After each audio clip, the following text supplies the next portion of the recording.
Hey guys, Eric Poulin here from CalendarBudget. Just had a question from one of our users. Question reads like this.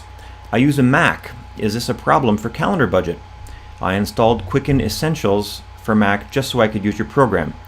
It is saying I need a PC export file and won't recognize it.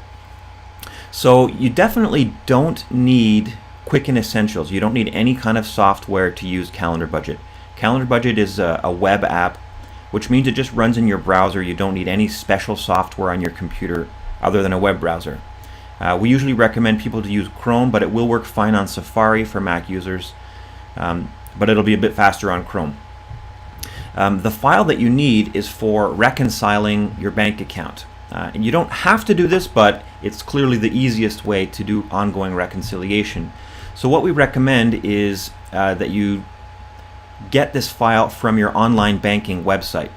So for example, if I were to go to my banking website and take a look at what needs to happen here, when you go into one of your bank accounts, in almost all cases, every bank looks a little different, but there's a way that you can download the file that you need.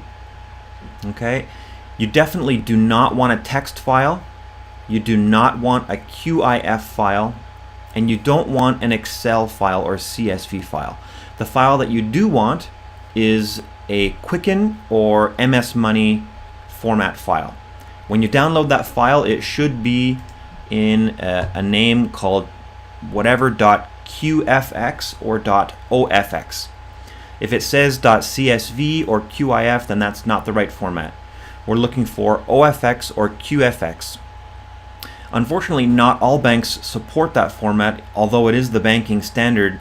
If your bank doesn't support that export, then you either have to do your transaction entering manually into CalendarBudget, or you can use mint.com and you can use your imports directly from mint.com, and CalendarBudget can consume those for you. Alright, so I hope that's helpful. And if you have any questions, feel free to email me, or you can post your questions here. Thanks, guys.